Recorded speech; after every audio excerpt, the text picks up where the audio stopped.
Ele nos convidou e nos desafiou a estar indo abrir a primeira igreja do Evangelho Quadrangular em Cabo Verde, na África Ocidental.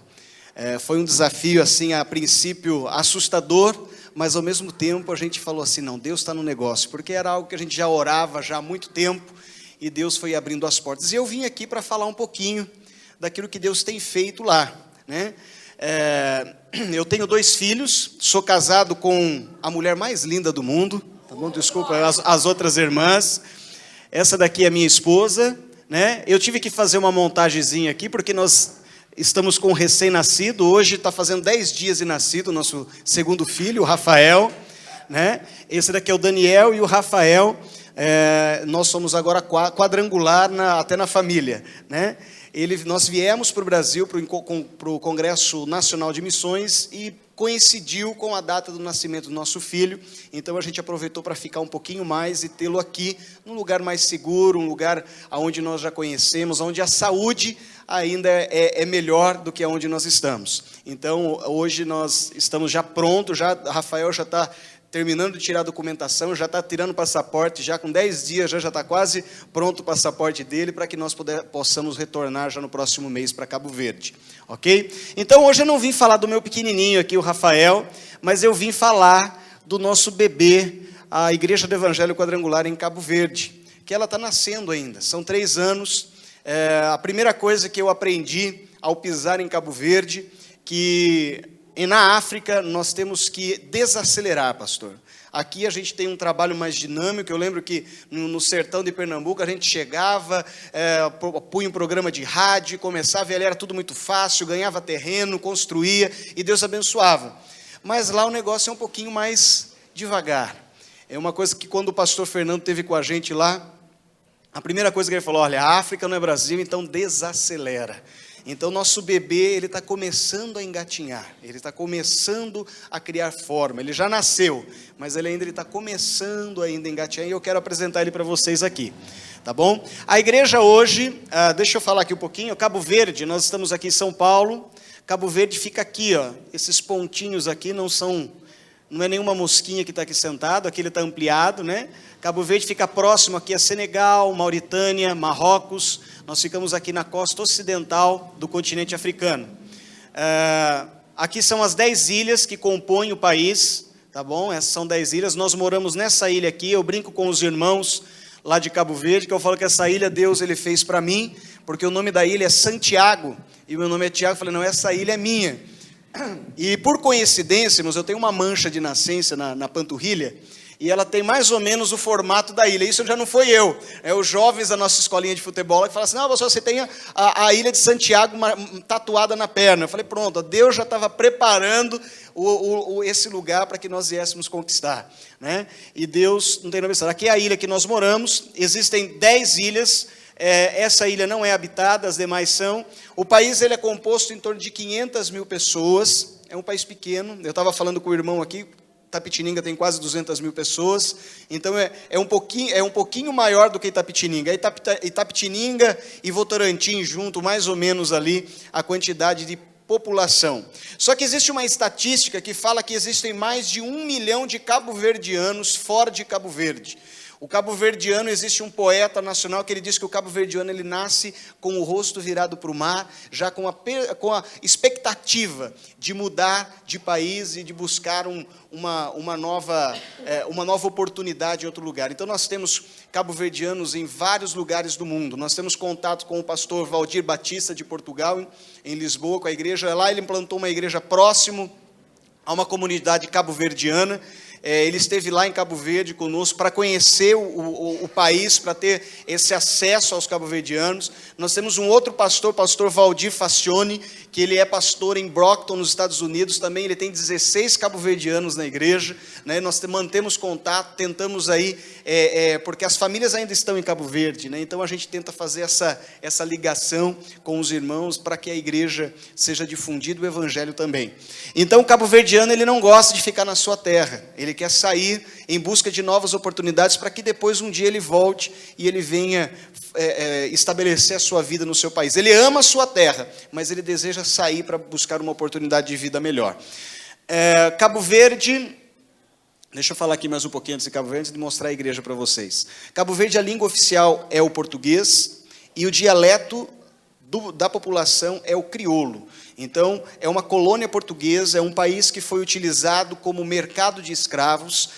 Os portugueses, os colonizadores, não entravam no continente direto para pegar os escravos e trazer para a Europa ou para as Américas. Eles paravam, usavam Cabo Verde como um lugar de refúgio, porque ali eles não iriam ser atacados, porque entrarem no continente e permanecer, os africanos estavam em um número muito maior, então estratégia de guerra não daria muito certo. Então eles ficavam em Cabo Verde, iam até o continente, pegavam os escravos, levavam para Cabo Verde e dali eles mandavam para o Brasil, mandavam para a Europa, para a América do Norte, e assim se difundiu hoje. Hoje essa estratégia, por ele estar num ponto estratégico, no meio do Oceano Atlântico, é usado por algumas multinacionais, estabelecendo escritórios lá, não empresas. O Cabo Verde não tem indústrias, não tem o meio de subsídio deles lá é a pesca, e agora, a partir de 95, eles começaram a utilizar o turismo, explorar o turismo ainda muito fraco, explorando, mas existe ainda essa tentativa. Então, esse é o único recurso. É um país independente só no papel, mas ele é totalmente dependente de outros países para que ele continue a sobreviver, tá certo? Tudo lá em Cabo Verde é importado, desde a menor coisa até a maior, tudo, nada se fabrica lá. Até o petróleo, ele tem que vir para lá, porque os carros são importados, a alimentação é importada, água potável é importada, tudo é importado. Então, isso acaba gerando um custo de vida um pouquinho mais alto para o povo cabo-verdiano e para nós que trabalhamos lá. A igreja hoje, ela já é uma realidade, graças a Deus. Nós desenvolvemos alguns trabalhos semanais na igreja. Nós temos os cultos de oração, né, que é o alicerce, por isso que eu coloquei aqui em primeiro, que é o alicerce da igreja. Você conhece o tamanho, o potencial de uma igreja quando você olha o culto de oração. Se tiver muita gente no culto de oração, o potencial daquela igreja vai aumentar. Se você não tem vindo no culto de oração, já é um puxãozinho de orelha para você. Para que essa igreja venha crescer muito mais, você tem que estar orando, de joelhos, clamando. Para que a sua vida seja transformada, você precisa estar no culto de oração. Amém? Então, nós estabelecemos já o culto de oração. O segundo ponto importantíssimo é o estudo bíblico da palavra de Deus. Nós damos muita ênfase a isso, a estudar a Bíblia. Nós estudamos com eles, ensinamos a palavra, porque a Bíblia diz que conhecerendo a verdade nos liberta. Então, temos que conhecer a verdade. E o cabo-verdiano, ele precisa mais do que muita gente conhecer a palavra de Deus, para que eles venham ser libertados de algumas práticas que não agradam, não fogem dos valores e princípios cristãos. Cabo Verde, ele é um país colonizado por portugueses e, por herança, é um país que tem aí 90% é católico. Só que é um catolicismo meio misturado com outras religiões. O sincretismo religioso é muito grande lá. Então, é muito diferente do catolicismo que nós encontramos aqui. Então, nós temos muçulmanos lá também, nós temos... Cabo Verde, ele tem diversas culturas ali, porque nós recebemos vários membros do continente africano no país, porque dali eles vão imergir para outros lugares. Então, nós temos nigerianos, senegaleses, nós temos guinenses, nós temos ganenses, nós temos pessoas de Guiné-Conakry, nós temos pessoas do Senegal, já falei, vários países, angolanos, moçambicanos. Então, se você quer conhecer o continente africano, vá para Cabo Verde, que você vai poupar dinheiro de viajar, porque você vai conhecer todos esses povos. Eu estive agora no início do mês, final do mês de setembro, início de novembro, eu estive no Pará, ministrando no Congresso Estadual de Missões lá, e é a segunda vez que a equipe do Pará, do estadual, do CTMQ, vai estar indo lá fazer o estágio, por causa dessa diversidade de cultura. Eles estiveram em 2013 e vão estar agora, em novembro, dia 13, chegando lá com uma equipe para participar. Nós tivemos o secretário estadual também de missões lá, então é um campo muito bom para se aprender sobre cultura africana, né? Cabo Verde. Então, o cabo-verdiano, ele precisa do conhecimento da palavra de Deus, precisa saber conhecer mais a palavra. Esse daqui são alguns cultos que nós realizamos. Esse embaixo aqui é o antigo prédio que nós estávamos, um culto que nós estávamos realizando lá. Esse daqui, em especial, se você olhar pela janelinha aqui, foi um culto à noite, algo que não acontece lá, porque existe toque de recolher, às 8 horas da noite, ninguém mais anda na rua, não é seguro, né? A violência, o índice de desemprego lá é de 76%. De 15 a 35 anos. Então, mais da metade da população desempregada. Então, à noite é perigo você ser roubado, você ser assaltado. Então, a gente não sai. Então, os cultos nós realizamos nos domingos de manhã. Esse é o novo local. O último culto que eu participei antes de vir para cá. Nós estamos reunindo lá em torno de 40 pessoas nos cultos. É pouco, mas para a realidade de Cabo Verde é muito. O cabo-verdiano ele tem aquela coisa de não poder ir para outra denominação. Se a gente, como pastor, vai visitar um irmão, o vizinho já fica falando, já mudou de religião, já há um certo preconceito. Se ele trabalha num local que o dono ele é um católico praticante, ele não pode mudar de religião, ele tem que ir para a igreja católica, senão ele perde o emprego. Então é uma coisa assim, já ouvi casos de pessoas serem despejadas da casa, porque o dono da casa era católico e a pessoa se converteu, ela teve que sair da casa. Filhos são expulsos da casa porque se converteu ao cristianismo. Nós tivemos o caso de acolher já jovens na igreja por causa disso, até a gente conseguir apaziguar. Eu não falo jovens adolescentes de 14 anos, não, é jovens de 26 anos, 25 anos, que já eram para ter a vida já feita, mas pela realidade do país, eles não conseguiram. Então, eles vivem com os pais, dependem dos pais, e a gente acaba tendo que acolher até conseguir apaziguar. Então, é uma realidade muito diferente. Então, a igreja de Cabo Verde é essa aqui. Então, a igreja, ela começou a engatinhar. E uma coisa interessante que a gente aprendeu lá, irmãos, que o africano, o cabo-verdiano em si, ele tem um certo preconceito em relação a nós estrangeiros. Então, quando a gente chega no país, eles pensam que a gente está vindo para retirar algo deles, para usufruir de algo, do que eles têm, do pouco que eles têm, como muitos o fazem no dia de hoje. Porque a exploração do turismo lá hoje não é o cabo-verdiano que explora o turismo, é a Europa que explora o turismo. Durante o dia, lá você está andando no centro, você vê aqueles navios de cruzeiro encostando no porto e mais de 3.000 europeus andando pela cidade. Né? Então você vê ali a Europa usufruindo do país, não é o cabo-verdiano. Então a desigualdade é muito grande. O governo é um governo socialista, é um governo que só faz parcerias com países comunistas ou que foram comunistas. Então é um país que precisa de Jesus e precisa ser liberto. Então a dificuldade lá é muito grande. Então muitos deles, eles acham que a gente vai para aquele país para usufruir de algo que eles têm. Então nós, através de projetos sociais, nós estamos mostrando para eles que nós estamos ali para abençoá-los e não para tirar algo deles. E aí que foi e que surgiu a ideia de nós criarmos um jardim infantil. Nós temos lá o nosso primeiro jardim. Hoje nós atendemos 30 crianças, minha esposa é professora, ela dá aula para essas crianças, nós temos autorização do governo para funcionar com esse jardim, é como se fosse a segunda e terceira fase, eu não sei como é que você acha que é a alfabetização que está aqui no Brasil, né?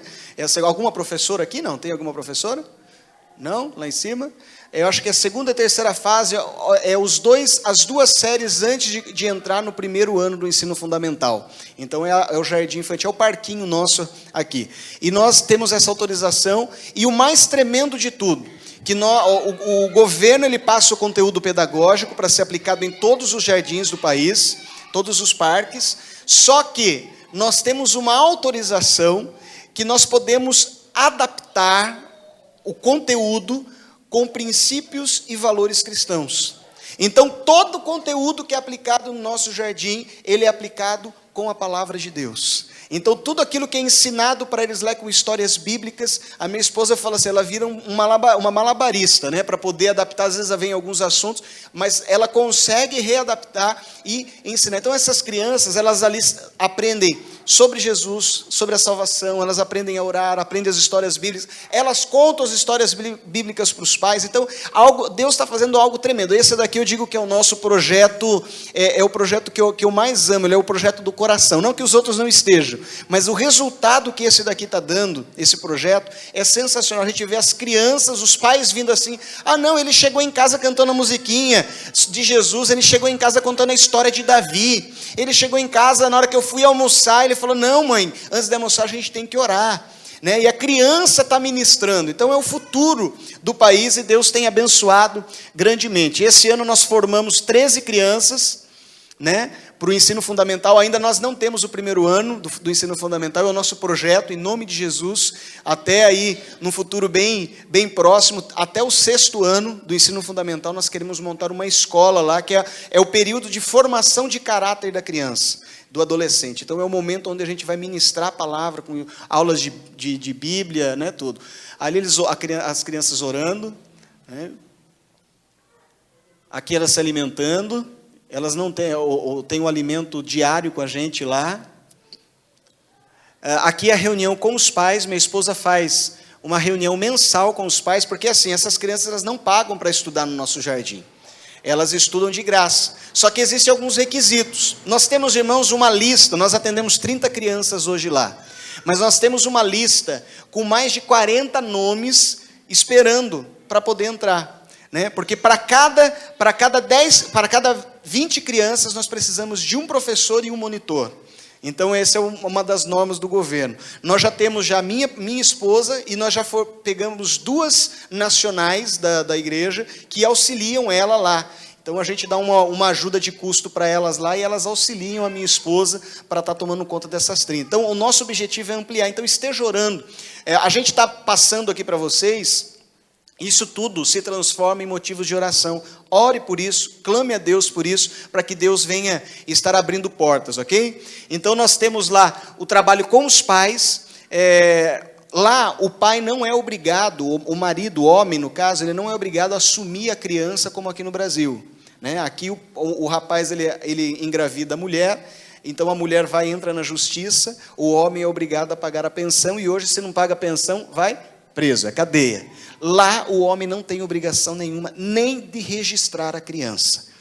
E o cabo-verdiano, uma coisa que ele sabe fazer é filho, gente. Pense num povo que gosta de fazer filho. É muita criança. E o incrível é que a mulher cabo-verdiana é a que mais trabalha e o homem não. Se você vai andar pelos interiores, pelas montanhas, você vê os homens sentados nas calçadas, brincando de oril, que é um joguinho com sementes que eles fazem lá, conversando, mas trabalhar que é bom são poucos. Mas a mulher cabo-verdiana é mulher de verdade. Porque a mulher acorda 4 horas da manhã, pega essas bacias de plástico que a gente usa aqui para lavar roupa, vai para o porto, vai para o mercado, lá ela compra algumas frutas, compra um atum inteiro, ou uma posta de atum, coloca dentro da bacia, põe na cabeça e sai andar pela cidade para vender e tentar ganhar o pão de cada dia. A mulher cabo-verdiana ela trabalha com frutas assim, olha irmãos, eu já ajudei diversas vezes quando eu vou comprar, e a gente compra para poder estar abençoando, então a gente pega e na hora que vai levantar, ela me ajuda a pôr na cabeça, que ela não consegue levantar. Irmãos, é um saco de cimento, 50 quilos na cabeça, gente. É muito peso, e ela vai ali, vai gritando pela rua, negocia aqui para vender, e vai vendendo. E o incrível é que muitas delas acabam chegando em casa, apanhando do marido, o marido tomando dinheiro para que ele possa comprar bebida e satisfazer o seu vício. Então é muita injustiça. A mulher cabo-verdiana, Deus tem dado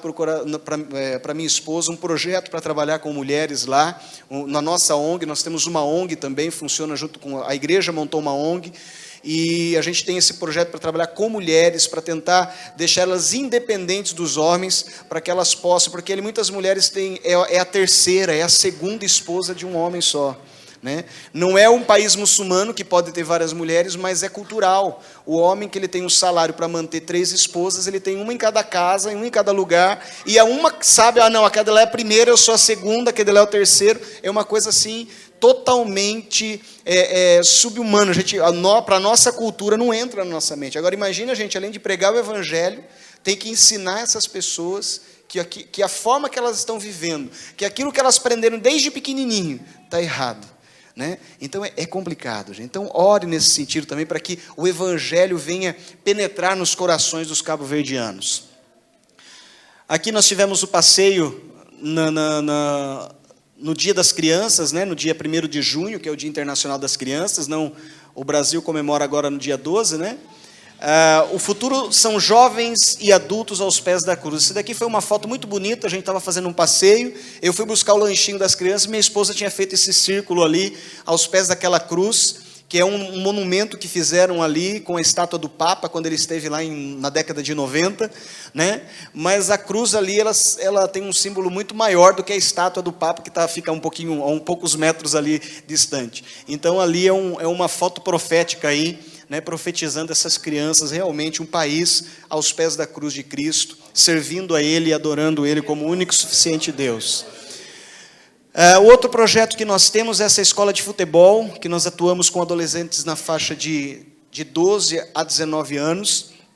Irmãos, como eu disse, o desemprego lá é muito alto, o índice de desemprego. Então esses jovens, eles vivem na rua, eles formam gangues, lutam entre si. O ano passado eu tive o desprazer de presenciar 2 jovens, um era da nossa escolinha de futebol, serem assassinados. Na nossa frente, não tem assim nenhum tipo de temor, eles vão ali na hora que eles estão brigando, eles chegam, fazem e vão embora. Então, infelizmente, esses jovens, eles vivem. Eu cheguei já a um jovem correndo meio diferente, assim, na hora do jogo de futebol. Eu falei, o que você tem? Você está com a perna machucada? Ele falou, não estou com a perna machucada. Eu falei, tem certeza, você está mancando. Aí o outro falou, não, pastor, ele está com uma faca aí. Aí ele estava com uma baita de uma faca na cintura e jogando bola. Né? Aí eu tive que pedir a faca dele, segurar a faca. Não, deixa que eu seguro, depois que acabar eu te devolvo. Porque eles já estavam preparados para qualquer confronto, qualquer guerra, como eles falam, de outro bairro invadir outro bairro. Então, a juventude, a gente nesses meses que a gente está aqui, são 3 meses que a gente está aqui no Brasil, a gente tem acompanhado o noticiário de lá.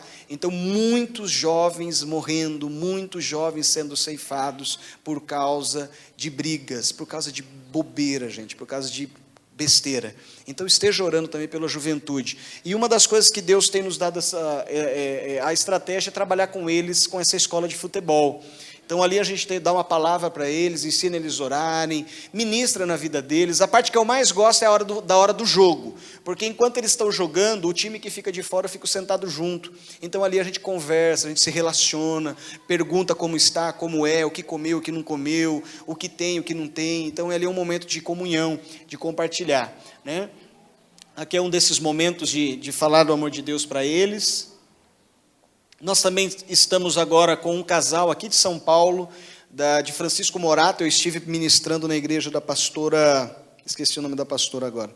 Ela é superintendente Francisco Morato, e ela enviou um casal. Ela falou assim, olha, eu quero abençoar Cabo Verde, mas eu não quero abençoar com dinheiro. Eu falei, amém, pastor, o que a senhora puder abençoar, você abençoa. Eu falei, eu quero abençoar com mão de obra. Eu vou mandar 2 obreiros para lá, um casal de obreiros para lá, para ajudar vocês lá no tempo. Então, eles já estão lá 4 meses, eles que estão tomando conta da igreja, enquanto a gente está aqui, né? E ela começou a aula de dança, né? Da aula de coreografia, né? Que a gente tem na igreja, e ele deu continuidade a um projeto que eu tinha, que é a aula de violão. Ele é um músico muito mais experiente do que eu, e ele está lá ministrando as aulas de violão para aquela criançada. Até a gente conversando essa semana pelo telefone, e ele falou assim, a gente está pensando em ensaiar um espetáculo para o final do ano. Falei assim, pronto, beleza, pega aí o pessoal, a gente já apresenta, a gente já arruma um lugar aí na praça. Então, provavelmente, aí logo eu mando para o Leonardo, né, o videozinho ou a foto do nosso espetáculo lá, para vocês estarem vendo aquilo que Deus está fazendo naquele país. Amém? Além desses projetos, para a gente finalizar, nós temos o trabalho de evangelismo que é constante. Eu falei para vocês que o nosso trabalho, os nossos cultos são no domingo de manhã. Então, à tarde, ela estava ociosa, a gente não tinha trabalho à tarde. Então, a gente falou assim, a gente está aqui para trabalhar. Então, a gente precisa colocar alguma coisa, a gente tem que fazer alguma coisa.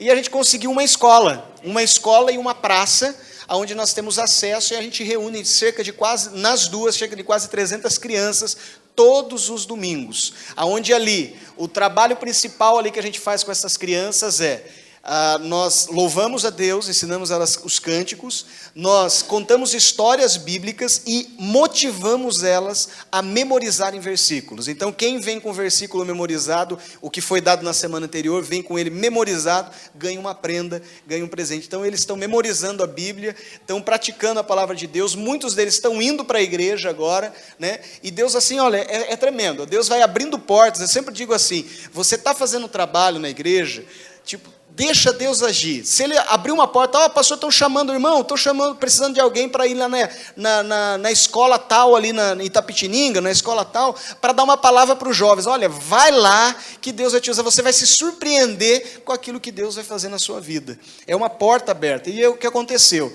Na pracinha nós temos aqui, aqui é a escolinha, num bairro chamado Marrocos, e esse daqui é a pracinha que fica atrás da nossa igreja, né? Então a gente brinca com eles, tem dia que a gente termina tudo e a gente fica brincando com eles lá, literalmente brincando. São crianças carentes, crianças que vêm te abraçar, crianças que sentam com você. O meu filho vai, vocês viram que ele é meio cabeludinho, né?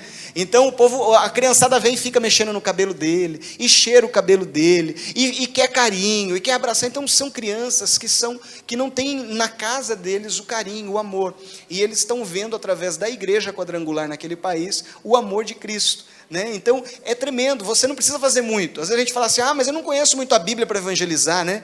Mas não precisa conhecer a Bíblia, se relacione. A melhor estratégia de evangelismo é o relacionamento. Se você se relaciona com a pessoa tem confiança em você. Se você chamar ela para pular de uma ponte, ela vai pular a ponte com você, porque ela confia em você. Então essa é a chave, relacionamento.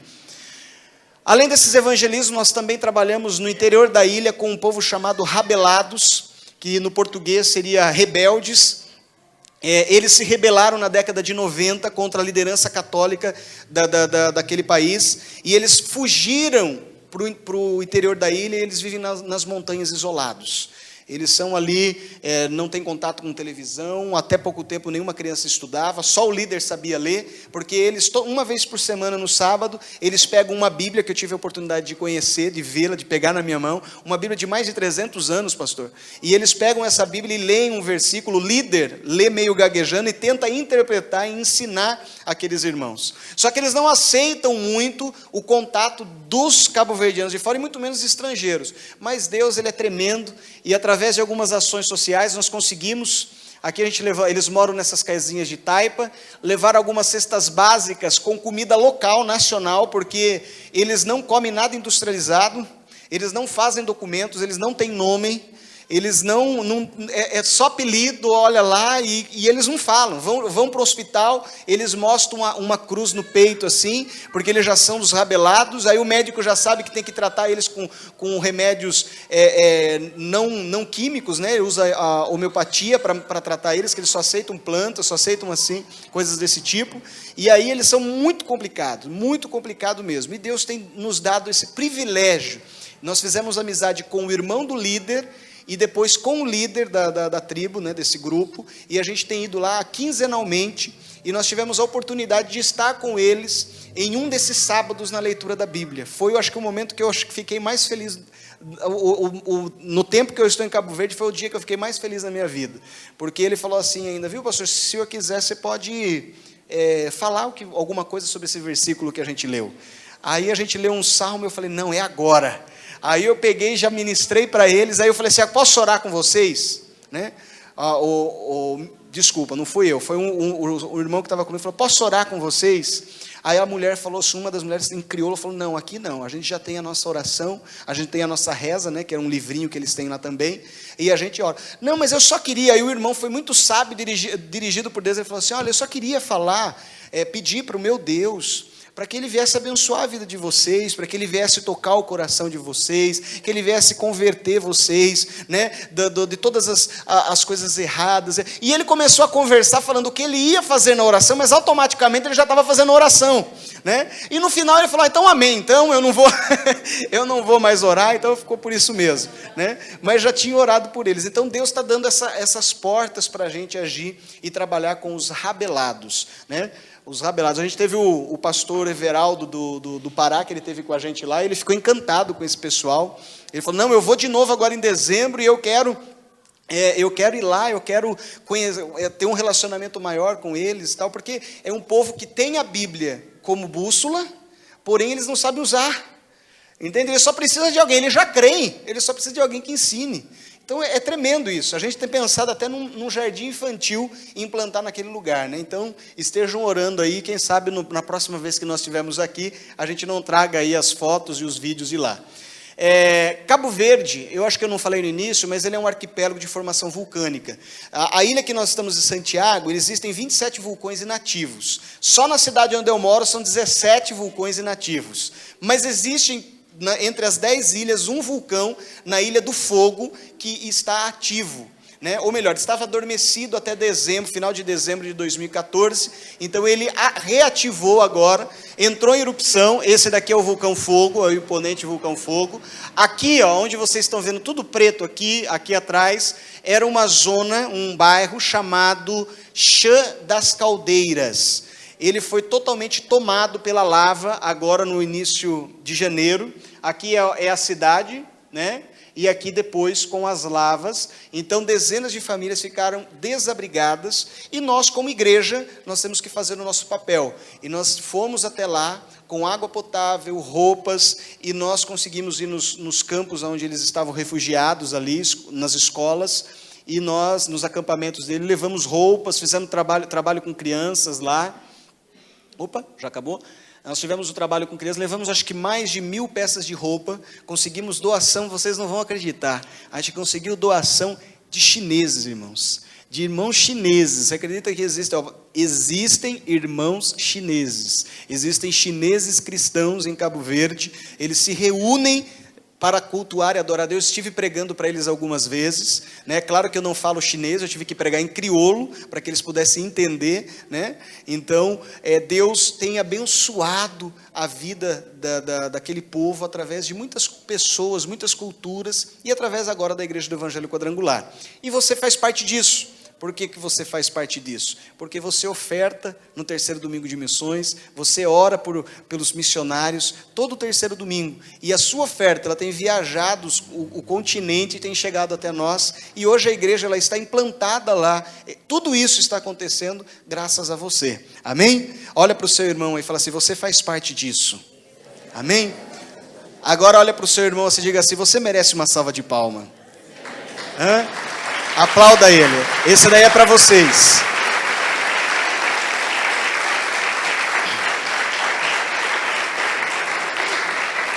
Vocês merecem essa salva de palmas, porque a igreja brasileira, ela tem se empenhado. E hoje, a Igreja do Evangelho Quadrangular, nós somos já quase 60 missionários, né, na Secretaria-Geral de Missões. Estamos em quase 30 países, espalhados pelos 5 continentes. E Deus tem abençoado grandemente a Igreja do Evangelho Quadrangular. Nós temos sido exemplo até para a igreja americana, que é a pioneira em envio de missionários. Então, sinta orgulho de fazer parte disso. Sinta orgulho na hora que você for fazer a sua oferta no terceiro domingo. Fala assim: Deus, essa oferta está chegando lá para o pastor Tiago, está chegando para o pastor Valdir, está chegando para vários pastores, o Fábio Cassimone, tantos outros missionários que estão espalhados aí pelos continentes, tá bom? Então você faz parte dessa história. Mas não acabou por aqui, eu não vim aqui só falar, eu também quero compartilhar algo com vocês de Deus, né? Tudo isso é de Deus, mas eu quero compartilhar algo de Deus, que Deus ministrou no meu coração nesse tempo que eu estou lá em Cabo Verde. E para isso, hoje a gente está na época da tecnologia, né? Quem tem aqui Facebook? Acho que todo mundo tem Facebook. Se não levantou a mão e falou assim: eu tenho, ou tinha uma conta, cancelou, ou Orkut, né? E qual que é a mecânica, né? Como funciona o Facebook? Você posta coisas e você espera o quê? Uma curtida, um like, você espera um compartilhamento, um comentário, não é assim? Quando alguém comenta alguma coisa ruim, você não gosta, né? Mas você fica na expectativa. Tem gente que fica até abalado emocionalmente quando posta algo e não tem tantos likes como imaginava, né? Ela fala: não, essa foto aqui vai bombar. Aí ele coloca, aí não tem tantos likes, aí ele fica até triste, né? Você não tem que se mover pelos likes não, viu? Você tem que crer naquilo que você acredita, poste aquilo que você crê. Então, eu quero fazer aqui uma breve dinâmica como introdução da minha mensagem, e eu vou postar uma foto para vocês, só que eu não quero like, e eu não quero que você compartilhe, eu quero que você comente essa foto, ou defina ela com uma palavra, tá bom? Eu ministrei essa mesma mensagem no Pará, e eu falei assim, poxa vida, o povo descobre muito rápido, né? Eu tive que até trocar a imagem para ver se a gente demora um pouquinho mais, sabe? Porque o povo crente hoje da Quadrangular é muito inteligente. Então a gente está, vamos lá, vou postar aqui esta imagem. Alguém pode aí, um de cada vez, tá? Para a gente poder ouvir, definir essa imagem com uma palavra. Eu já ouvi já aí, ó. Estou falando para você, o povo quadrangular é muito inteligente, rapaz. Eu tenho que colocar uma imagem mais difícil, alguma coisa assim, né? Confiança. Essa é a definição dessa imagem. Palavra forte essa, né? Confiança. Quem aqui confia em Deus? Amém? Confiar é algo... É como se fosse um sistema bancário, né? Você deposita confiança em alguém e no momento certo você espera ter uma retribuição daquilo. Só que muitas vezes a gente confia numa pessoa e aquela pessoa ela não retribui essa confiança, não é verdade? Quem aqui já teve um amigo que não era amigo? Com as duas mãos. Quem teve dois amigos que não eram amigos? Né? Quem teve, às vezes tem assim, teve um namorado que não era namorado, uma namorada que não era namorada, né? Confiança é algo assim que ele tem que andar abaixo de 7 chaves dentro de um cofre. A gente não pode entregar a nossa confiança para alguém. A gente não pode confiar em qualquer um. Mas infelizmente, o que acontece hoje é que nós depositamos a nossa confiança em coisas, em pessoas que não merecem. Tem gente que só consegue dormir à noite se tiver certeza que todas as trancas da casa estão fechadas, que o alarme está ligado, que o sistema de segurança está ligado. Só assim ele vai conseguir dormir. Porque ele depende totalmente, a sua confiança totalmente, não é errado você ter alarme em casa, irmãos, por favor. Mas ele depende totalmente, ele só se sente seguro se o alarme estiver ligado. Irmãos, eu passei um tempo em Cabo Verde que eu passava a noite acordado e durante o dia quase dormindo. Porque, como eu disse, muita guerra à noite, muita confronto entre gangues, principalmente quinta, sexta, sábado e domingo, que são os dias ainda de culto, os dias de trabalhos, dias mais assim árduos, e a gente ficava lá, eles usam umas armas que eles chamam de boca-bedio, que significa boca velha, uns canos assim que eles usam para disparar cartucho calibre 12. Então imagina o barulho que não faz aquilo à noite. E é pum de um lado e pum do outro. O meu filho não dormia mais no quarto dele, ele dormia com a gente, porque tamanho era o medo. Depois que eu vi ainda o jovem levar o último tiro, ele levou 3 tiros, eu vi ele sendo executado com o último tiro, aquilo dali acabou comigo. E eu ficava totalmente desconfiado, totalmente com medo de tudo. Ia conferir a porta, se estava trancada, ia conferir as janelas. Eu morava num apartamento, primeiro andar, mas eu morria de medo. Né? A nossa igreja foi assaltada 3 vezes. Né? O nosso jardim houve 2 tentativas frustradas, graças a Deus, de tentarem entrar. Então a confiança, ela tem que ser depositada em uma coisa certa, em algo certo, que é em Deus. Amém? Amém. Quem confia em Deus aqui? Amém. É a segunda vez que eu pergunto. Mas você sabia que essa confiança em Deus, ela tem hora que ela é tirada de Deus e colocada em outra coisa? Você sabia que nós, pastor, mas eu sou crente, pastor, mas nós cristãos, nós temos a tendência de deixar de confiar em Deus. Nós temos a tendência de deixar de confiar naquele que pode todas as coisas. E passamos a confiar em coisas pequenas. E eu vou dar um exemplo disso na palavra de Deus para você. Abra sua Bíblia comigo no Evangelho de João, capítulo 21. E nós vamos ver aqui um trecho da palavra de Deus. E nós vamos entender e ver que é normal o ser humano deixar de confiar em Deus. É normal, mas não é para ser algo comum na vida do cristão, não é para ser uma via de regra nós deixarmos de confiar em Deus, mas é normal. Por mais tempo de crente que você, pastor, mas eu estou 20 anos na igreja, mas você tem a tendência, se você não se cuidar, você tem a tendência de deixar de confiar em Deus. Abriu a sua Bíblia? Todos abriram, capítulo 21, eu adoro essa parte aqui que a gente pergunta, fala assim, quem trouxe a Bíblia, diga amém. Quem não trouxe diz misericórdia. Não é para dizer misericórdia, não. Quem não trouxe, você fala por irmão, dá um soquinho assim, né? Você dá um soco, né? Tem que trazer a Bíblia, irmão. Olha para o teu irmão aí, cutuca ele, você tem que trazer a Bíblia na igreja. Pode ser smartphone, pode ser o que for, mas tem que trazer a Bíblia. Viu? Vamos lá, versículo 1 do capítulo 21, vamos meditar na palavra de Deus, vamos fazer uma leitura rápida aqui, acompanha comigo. Depois disso, tornou Jesus a manifestar seus discípulos junto ao mar de Tiberíades, e foi assim que ele se manifestou. Estavam juntos de Simão Pedro, Tomé, chamado Dídimo, Nataniel, que era de Caná da Galileia, os filhos de Zebedeu e mais dois de seus discípulos. Disse-lhe Simão Pedro: vou pescar. E disseram-lhe os outros: também nós vamos contigo. Saíram e entraram no barco, e naquela noite nada apanharam. Mas ao clarear da madrugada estava Jesus na praia. Todavia os discípulos não reconheceram que era ele. Perguntou-lhe Jesus: filhos, tendes aí alguma coisa de comer? E responderam-lhe: não. Então lhes disse: lançai a rede à direita do barco e achareis assim. E assim fizeram, e já não podiam puxar a rede, tão grande era a quantidade de peixes. Verso 7, aquele discípulo a quem Jesus amava, disse a Pedro: é o Senhor. Simão Pedro, ouvindo que era o Senhor, cingiu-se com sua veste, porque se havia despido, e lançou-se ao mar. Mas os outros discípulos vieram no barquinho, puxando a rede com os peixes, porque não estavam distante da terra, senão quase 200 côvados. Ao saltarem em terra, viram ali umas brasas e em cima peixes, e haviam também pão.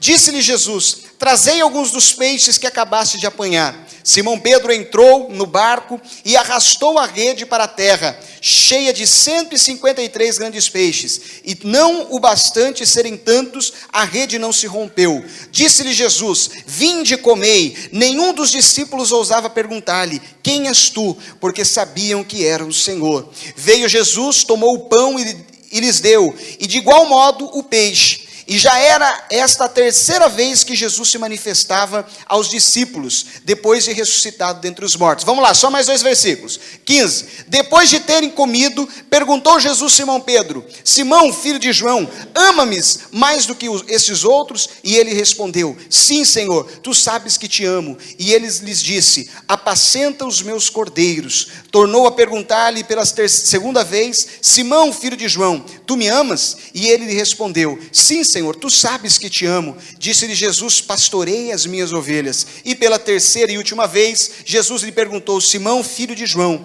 tu me amas? E Pedro entristeceu-se por lhe ter dito pela terceira vez: tu me amas? E respondeu-lhe: Senhor, tu sabes todas as coisas, tu sabes que eu te amo. E Jesus disse: apacenta as minhas ovelhas. Digam graças a Deus. Quem já leu tanto assim a Bíblia? Olha só, fala assim: pastor, você veio ler a Bíblia inteira com a gente aqui, pastor? Mas é importante para você entender o contexto. Irmãos, nós temos aqui 8 discípulos na beira do mar. 8 discípulos, não 12, não 11, mas 8, e eles estavam na beira do mar. Jesus já tinha sido morto, já tinha sido crucificado, já tinha ressuscitado, e segundo o versículo 14, a palavra do Senhor diz que era a terceira vez que Jesus se manifestava aos discípulos. A primeira vez foi quando eles estavam reunidos dentro de uma casa, por medo dos judeus, por medo daquilo que tinha acontecido com Jesus, mas eles estavam reunidos, estavam em oração, estavam juntos, confiantes de que Deus iria fazer alguma coisa, confiantes de que o milagre iria acontecer. E naquele momento Jesus aparece, brinca um pouquinho até com Tomé, fala: Tomé, você não estava acreditando? Olha aqui, ó, olha aqui minha ferida, toca aqui. Quem lembra dessa passagem? Está um capítulo antes, se você não lembra, lê na sua casa.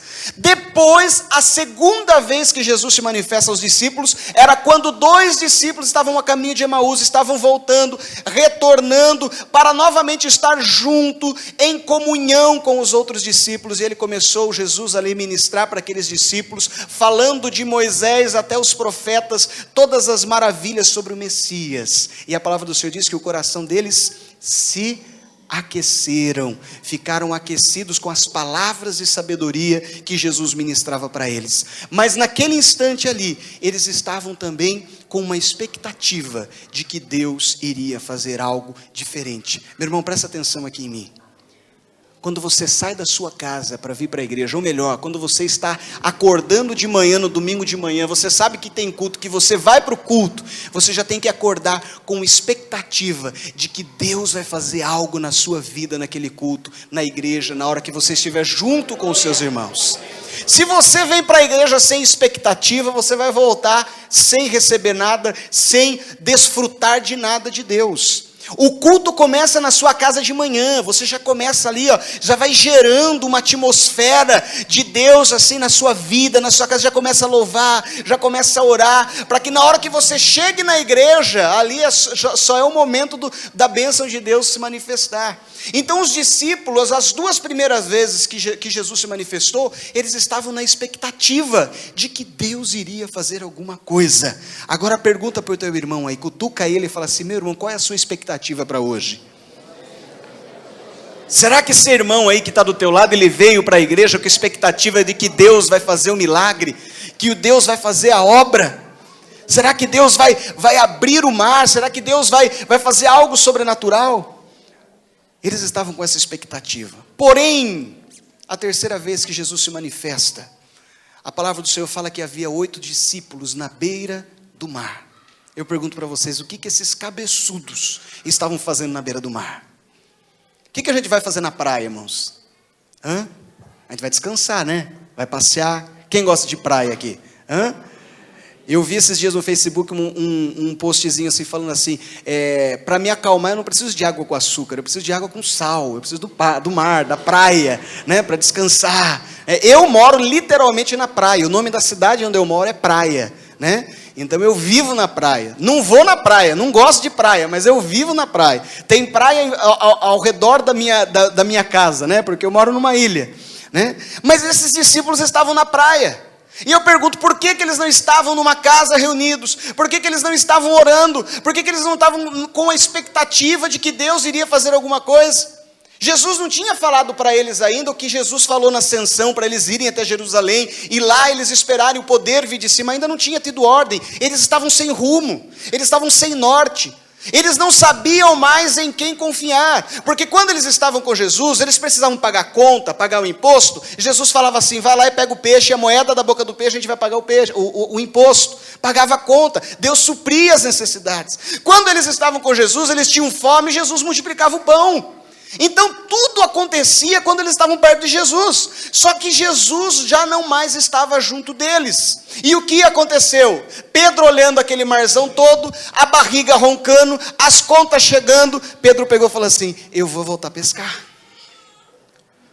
eu vou voltar a fazer o que eu fazia antes. E os outros 7 discípulos, aqueles Maria vai com as outras, eles pegaram e falaram assim, eu vou com você também, Pedro. Agora presta atenção num detalhe. Pedro era um pescador, ele era a profissão dele. Você lembra quando Jesus chamou Pedro e mais alguns discípulos? Hoje, vocês deixam de ser pescadores, hoje vos faço pescadores de almas, de homens, de vidas. Não era mais para ele pegar peixe, mas ele foi. E diga uma coisa aqui, olha para mim. Ele foi, eles entraram no melhor barco, porque Pedro sabia qual era o barco para se usar para pescar. Eles usaram as melhores iscas, eles usaram a melhor rede, eles sabiam a hora de entrar no mar, a hora de pescar. A Bíblia diz que eles passaram a madrugada inteira pescando, a madrugada inteira jogando a rede. Eu não sei se você já foi na praia ou na época que você vai perto de um rio, o pescador ele chega de madrugada, 5, 6 horas da manhã, ele está chegando, para quê? Para colocar o peixe no mercado, o peixe fresco, para que a dona de casa vá lá e compre e tenha um alimento. E a palavra do Senhor fala que eles foram no horário certo, eles foram no lugar certo, eles sabiam como jogar rede. Por quê? Eles estavam confiando na sua sabedoria humana, eles estavam confiando nas suas próprias mãos e deixaram de confiar em Deus. Quanta gente confia, fala assim, agora eu tenho um diploma, eu não preciso mais depender de ninguém, porque é normal do ser humano nós queremos ser independentes, né? Eu tenho um filho de 8 anos e o outro agora de 10 dias. O de 8 anos, eu lembro quando ele começou a andar, ele já queria soltar a mão da minha mãe e já queria andar sozinho. Quando a gente vai fazendo ali 17, a gente não vê a hora de fazer 18, porque eu quero tirar carta, porque eu quero ter o meu carro, eu quero ser independente de ônibus. Quando vai ficando mais velho, fala assim, não, eu quero construir minha casa, comprar minha casa, eu quero ficar independente de aluguel. Nós temos isso da nossa natureza, nós queremos ser independentes. Mas olha aqui, de Deus, ninguém fica independente. E quem fica independente de Deus, ele só dá com a cara na parede. Esses discípulos deixaram de depender de Deus. Deixaram de confiar em Deus e confiaram na sua sabedoria humana, no seu conhecimento de pesca, no seu conhecimento naquilo que eles eram formados. Eu não sei você, mas eu conheço várias pessoas com diploma na mão, formado e desempregado. Porque não adianta ter o diploma na mão e não ter Deus no coração. Eu tenho que ter o diploma na mão e Deus no coração. Aí as portas se abrem. Aí o milagre acontece. Mas quando a gente deixa de confiar, os discípulos, a palavra do Senhor fala que eles deram com a cara na parede. E voltaram com quantos peixes? 10? 20? Com nada. Cansados, com o semblante caído a noite inteira. Imagina a expectativa no coração daqueles discípulos. Pescar, quem já pescou aqui? Quando você coloca a isca no anzol e você joga, você cria uma expectativa do quê? De que o peixe vai vir. Agora quando você pega e, opa, puxou e você puxa e o peixe só rouba a sua isca, você não fica frustrado? Frustra. Imagine só, a noite inteira, aqueles discípulos passando pelo processo o quê? Expectativa frustrada. Expectativa e frustrada. Expectativa de que ia pegar peixe, se frustrava. A palavra fala que Pedro já tinha se despido. O cansaço era grande, que a 90 metros eles não conseguiram reconhecer Jesus. Tamanho era o cansaço, tamanho era a fadiga. Mas o mais tremendo de tudo isso, que quando a gente deixa de confiar em Deus, a gente dá com a cara na parede. A gente volta com a orelhinha baixa, com o rabinho entre as pernas. E Jesus ainda, Ele cuida de nós. Amém? Ele trata aqueles que são seus. Quem gosta aqui de ser tratado por Deus? Vocês são tudo doido. Você gosta de ser tratado por Deus? Hã? Eu não gosto de ser tratado por Deus. É bom, mas não é gostoso. Porque quando Deus Ele trata, Ele confronta. E ser confrontado não é bom. Ser confrontado não é gostoso. A minha esposa, quando nós estávamos lá em Cabo Verde, o ano passado, ela pegou uma bactéria na perna. Uma bactéria normal lá. E essa bactéria, ela começa como uma mordida de mosquito, assim, de pernilongo. Aí você coça, sabe quando coça e machuca? Aí vai aumentando. A casquinha cicatriza no meio e em volta vai comendo, vai comendo, vai comendo. E aquilo nada de curar, e a gente passava remédio e nada de curar, e nada de curar. E a gente começou a perguntar para os nativos o que eles faziam quando viam aquele tipo de ferida. Aí um falava assim, olha, você pega, pastor, raspa o machucado, a ferida, e joga limão. Aí o outro falava assim, você raspa a ferida e joga alho. Eu falei, meu Deus, querem que eu tempere minha esposa aqui, né? Eu não estou entendendo, quer que eu faça uma salada com ela. Mas eu falei, alguma coisa de lógico tem nisso. Eles fazem, dão certo. Aí eu peguei aqueles alicatinhos de unha, pus minha esposa deitada lá e me vinguei de todos esses 11 anos de casado. Estou brincando, tadinha, ela chorou, escorria a lágrima dos olhos dela. Mas a gente arrancou casquinha por casquinha, ferida, pelinha por pelinha. Ela chorava, ela segurava, ela punha a toalha na boca. E ela lá, eu arrancando. Irmãos, e tem um detalhe, eu não posso ver sangue. Que se eu vejo sangue, eu não sei o que acontece. Quando eu vejo sangue, dá vontade de deitar, né? Não sei o que acontece comigo, não sei se você é a mesma coisa. Dá um sono quando eu olho o sangue, né? Eu vejo o sangue, pum, e caio no chão, né? Então, mas nesse dia Deus me fortaleceu, porque eu consegui arrancar tudinho. Aí depois eu peguei e joguei álcool, ela andou pela casa todinha, ai, chorava. Aí a gente pegou, eu não passei alho, nem limão nela, irmãos, porque eu não ia temperar ela. Aí eu fui na farmácia, comprei um bactericida, joguei na enfermidade. Irmãos, doeu, ela chorou, mas uma semana depois estava tudo sequinho, tudo bonitinho. Em pouco tempo já estava cicatrizado, hoje nem marca tem. Mas, mais ou menos assim que Deus Ele faz. Ele nos confronta. E ser tratado, eu sempre pergunto, todo mundo fala assim, glória, eu quero ser tratado por... Mas a gente tem que pensar, né? Mas o tratar de Deus é confronto. Ele vem confrontar, ele vem tocar a ferida, ele vai arrancar o pus da ferida, ele vem jogar o bálsamo de cura, ele vem tratar profundamente os nossos corações. E ser tratado por Deus dói. E Deus, ele começou a tratar esses discípulos. Sabe como? A 90 metros de distância, ele fez uma pergunta para os discípulos. Uma pergunta que nenhum homem gosta de ouvir. Porque nós, homens, quantos homens casados nós temos aqui? Porque nós, homens casados, nós não precisamos de mecânico, não precisamos de eletricista, não precisamos de encanador, porque a gente faz, não é isso, irmãos? A gente desenrola, não é? A gente sabe fazer. Pode demorar uns 2 dias a mais do que o profissional, mas a gente faz, né? E a pior coisa que acontece com a gente que é casado, você mulher, olha, é uma dica para você, nunca faça isso, preserve o seu casamento, né? Mas quando a gente está lá, está apertando um parafuso, né? E o negócio parece que não está embaixo da pia, ajeitando aquele cano, e você suando, aquele calor, e o dedo já machucado, um prego martelou o dedo já, e aí a mulher vem com a cara de pau e fala, e aí, deu certo? Já está pronto? Vai demorar muito? Mulher, não faça isso. Se você tem amor ao seu marido, se você quer que o seu marido vá para o céu, não faça essa pergunta. Não faça isso, não faça ele pecar. Deixa ele lá, é uma terapia para a gente. Deixa a gente lá, que na hora que não der certo a gente vai atrás de um profissional, mas deixa a gente lá. Deixa a gente brincar lá, a gente fica lá o dia inteiro, se for preciso. Mas deixa. Jesus, ele chega para os discípulos e fala assim, Pedro cansado, o barco voltando vazio, Jesus fala para os discípulos, ei filhos, pegaram alguma coisa? Irmão, a resposta dos discípulos mostra como estava a ira deles. Eles só falaram não. Não tem nada, não Senhor, não Senhorzinho, não meu amigo, não. A gente não pegou nada. Pronto, acabou. Tipo, não está vendo, a gente está aqui, tudo.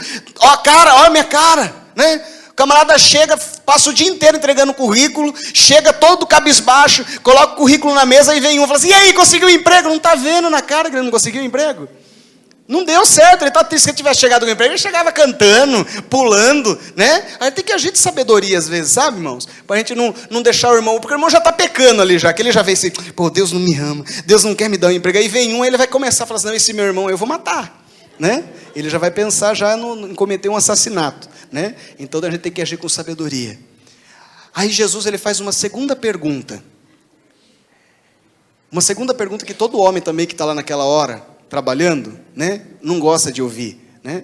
Tá apertando um parafuso. Quem já pegou um parafuso que ele está espanado?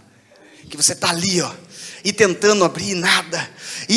Irmão, o pior de tudo é o suor, e você se limpando, aquilo ali te incomoda, e você está lá, às vezes numa escada, a escada balançando, aí vem a amada das nossas almas, toda linda, toda bonitona, chega lá e fala assim, amor, você está usando a chave certa? Tem certeza que essa daí que você está usando? Irmãos, dá vontade de pegar a chave, olha, e continuar tentando, né? Continuar ali tentando e tentar desparafusar. Mas tem coisas que são perguntas óbvias que você não faz para uma pessoa em determinadas situações. E Jesus ainda pega e fala assim, viu, olha, vocês não pegaram nada, né? Então faz o seguinte, joga a rede aí na direita para ver se pega alguma coisa. Irmãos, eu acho que os discípulos na hora ali, acho que pensaram em descer, Pedro pula no barco para dar um abraço em Jesus, mas eu acho que Pedro pensou em pular para pegar aquele homem, porque ele não sabia que era Jesus. Aí falou assim, eu sou pescador, eu passei a noite inteira pescando, aqui não é uma profundidade boa para se pescar, e você quer que eu lance a rede aqui? Eu acho que eles falaram assim, vamos jogar para ver se ele vai embora logo, né? Para ver se ele deixa a gente aqui em paz. Aí eles jogaram, e o que acontece? 153 grandes peixes vieram não sei da onde, e não foi a rede que pegou os peixes que entraram na rede, os peixes que pularam ali, porque a Bíblia fala que eram 153 grandes peixes, e dá uma ênfase que era tantos os peixes, era tão grande os peixes, que a rede não se rompeu. Ele dá ênfase a isso, porque eram peixes que não eram para aquele tipo de rede. Você não vai pegar um peixe, um tubarão com um anzol de 3 centímetros. Você vai ter que ter um anzol grande para pegar um tubarão ou um arpão. Mas quando nós ouvimos a voz de Deus, quando nós confiamos em Deus, nós pescamos tubarão com um anzol de pescar sardinha, irmão. Porque é Deus que faz o milagre. Confiar em Deus é confiar e ter certeza de que o milagre vai acontecer. E Deus tratando com isso para a gente encerrar, Jesus, ele chama os discípulos, Pedro pula lá, vai correndo, abraça, e o que acontece? O que os discípulos veem quando eles chegam na areia?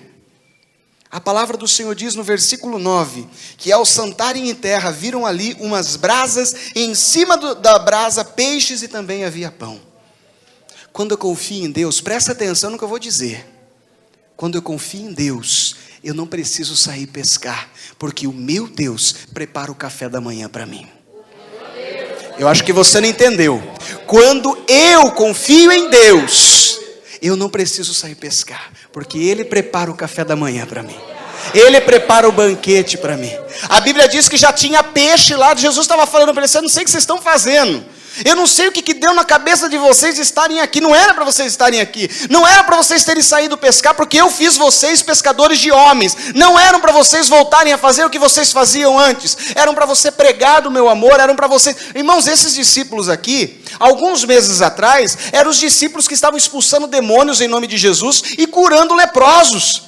Aqueles ao qual Jesus viu Satanás como uma estrela, uma bola de fogo caindo do céu. Tamanho era a unção que estava sobre esses discípulos. Por isso que eu digo para você, não importa o tempo de convertido, não importa o ministério que você tem, se você não confia em Deus, o milagre não vai acontecer na sua vida. Não vai acontecer. E tem gente que vem para a igreja e confia no ministério. Eu sou do louvor, mas tira o louvor dele. A primeira coisa que ele faz é sair da igreja. Está namorando, vem bonitinho para a igreja, de mão dada, dá para ver até o coraçãozinho em cima do casalzinho na hora que o pastor está pregando aqui.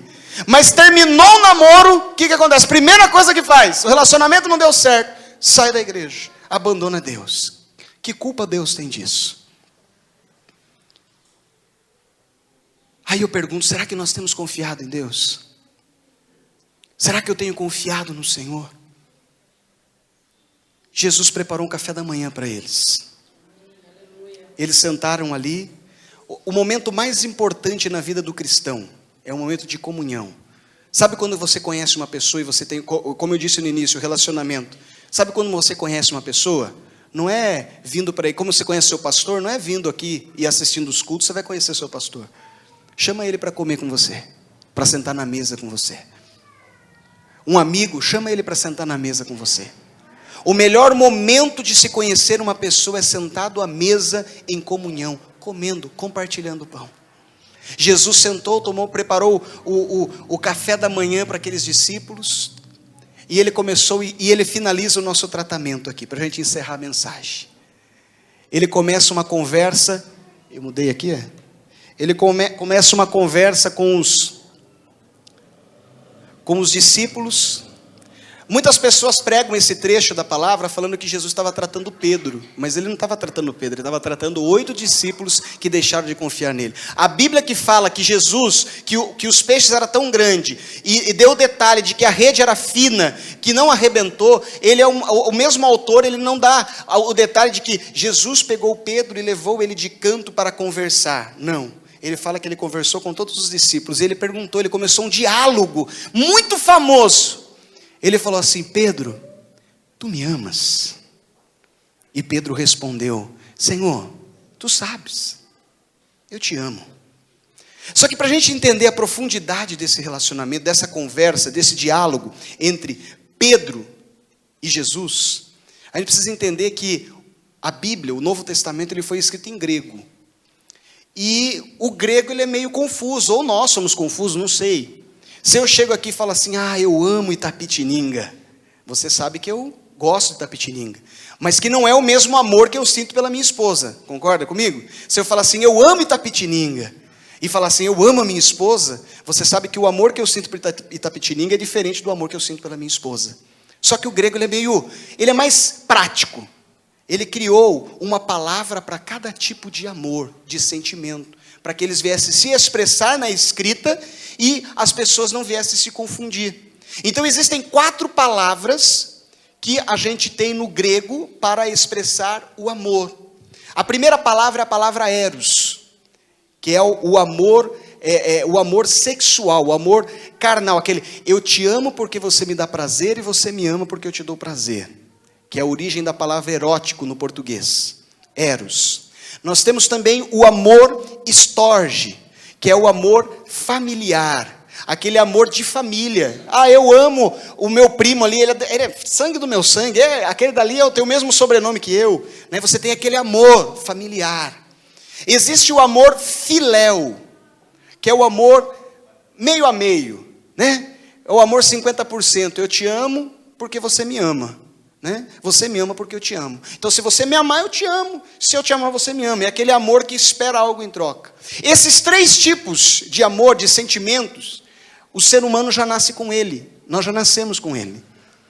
Só que daí Deus criou um sentimento. Jesus trouxe para nós um sentimento, um sentimento de amor que não existia na língua grega. E foi necessário criar uma palavra para que viéssemos entender o amor de Deus por nós, que é o amor ágape, que é o amor incondicional, o amor que não pede nada em troca. Eu amo você do jeito que você é e não importa o que você faça, eu continuo te amando. Esse é o amor de Deus por nós. E nesse diálogo aqui, se você for ver no original no grego, Jesus chega assim para Pedro e fala assim: Pedro, tu me ágape?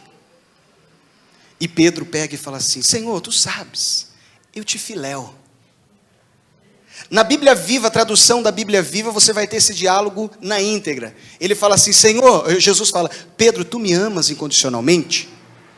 Aí Pedro fala assim: Senhor, tu sabes que tu és meu amigo. Você é meu camarada, você é meu xará. A gente anda junto. O amor de Pedro, o amor daqueles 8 discípulos, não era o amor que Jesus esperava deles. E eu digo para você, meu irmão, todos os dias quando você acorda, o Espírito Santo, o Senhor Deus, Ele pergunta para você: filho meu, filha minha, tu me ágape? Tu me ama incondicionalmente? E eu vou dizer aqui para a gente encerrar. Esse amor ágape, você pode forçar, você pode tentar, mas esse amor ele não vem de nós. Esse amor vem de Deus. Somente aquele que tem o Espírito Santo de Deus consegue expressar o amor incondicional. Confiar em Deus, irmãos, é amar a Deus incondicionalmente. É chegar na igreja e ser capaz de dizer assim: Senhor, hoje eu estou enfermo. Eu sei que o Senhor é capaz de me curar. Mas se o Senhor não me curar, eu vou continuar te amando. Porque eu não dependo da cura para te amar.